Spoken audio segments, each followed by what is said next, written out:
चरण की 20 सीटों के लिए नामांकन दाखिले का दौर पितृपक्ष के समापन के साथ शुरू हो चुका है। नामांकन की प्रक्रिया पूरी होने के बाद पार्टी के नेता प्रचार प्रसार में जुटेंगे। यहाँ पर 5 नवंबर को प्रचार प्रसार में रोक लग जाएगी। ऐसे में केवल 15 दिन का समय प्रत्याशियों के पास शेष है। ऐसे में सभी मतदाताओं तक पहुँचने के लिए कांग्रेस और भाजपा ने अपने प्रचार के तरीकों में बदलाव किया है। दोनों में अपने वॉर रूम तैयार कर लिए हैं, जहां से डिजिटल प्लेटफॉर्म के जरिए प्रचार प्रसार पर जोर दिया जा रहा है। विधानसभा चुनाव को लेकर कांग्रेस और भाजपा ने पहले चरण के प्रत्याशियों की सूची लगभग घोषित कर दी है। चुनाव कार्यक्रम जारी होने के बाद राज्य में चुनाव का माहौल तैयार हो चुका है। जैसे जैसे चुनाव नजदीक आते जा रहे हैं, चुनावी सरगर्मियां बढ़ती जा रही है। राजनीतिक पार्टियां अपनी अपनी जीत के दावों के साथ लोगों से समर्थन मांगने चुनावी दौरा शुरू कर दिया है। इसी चुनावी मौसम में दुर्ग ग्रामीण विधानसभा भारतीय जनता पार्टी के प्रत्याशी ललित चंद्राकर काफी एक्टिव नजर आ रहे हैं। जनसंपर्क कार्यक्रम के तहत बीसेगांव, चंदपुरी, कुचरेल, अंडा, जंजगिरी, रिसामा, मतवारी में अपना जनसंपर्क कार्यक्रम किया। गांव-गांव में समर्थकों के साथ ग्रामीणों ने ललित चंद्राकर का स्वागत किया है।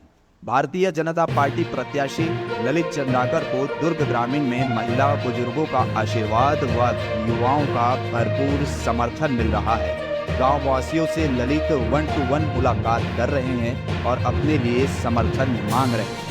जिस तरीके से दुर्ग ग्रामीण में ललित चंद्राकर को समर्थन मिल रहा है, उसे देखकर लगता है मंत्री ताम्रध्वज साहू के लिए राह आसान नहीं होने वाली है।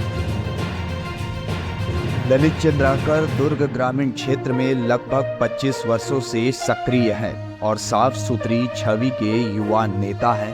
ग्रामीण अंचल के युवाओं में इनकी अच्छी खासी पैठ रही है। पिछले 25 वर्षों से इन्होंने अपने राजनीतिक जमीन को सींचा है, जिसका फायदा उनको 2023 के चुनाव में नजर आ रहा हो।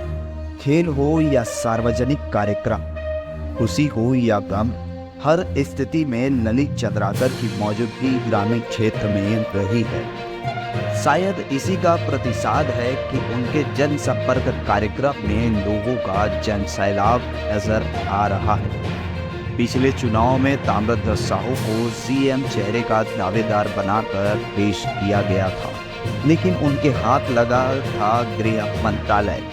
पिछले चुनाव में ताम्रध्वज के सामने भारतीय जनता पार्टी के जागेश्वर साहू के साथ मुकाबला हुआ था, जो लगभग गृह मंत्री ताम्रध्वज साहू के उम्र के बराबर के ही थे।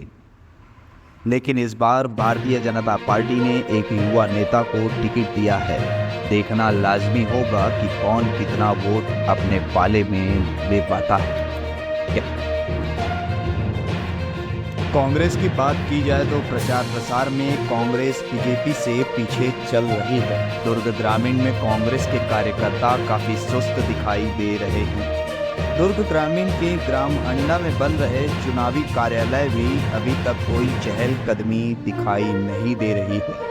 बड़े से बड़े और छोटे से छोटे नेता भी नदारद है। चुनाव के इतने करीब होते हुए भी दुर्ग ग्रामीण के कार्यकर्ताओं में वो जोश दिखाई नहीं दे रहा है जो होना चाहिए। एक बात दोनों पार्टियों पर लागू होती है, जिसकी सरकार है उसके कार्यकर्ता उतनी रुचि नहीं दिखाते जितनी दिखानी चाहिए।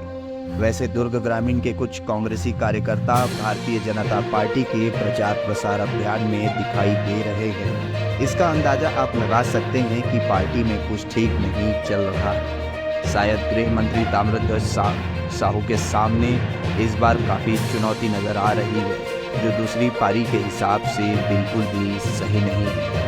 कैमरामैन झनक सिन्हा के साथ reporting Gaurav Singh Thakur, AI India news.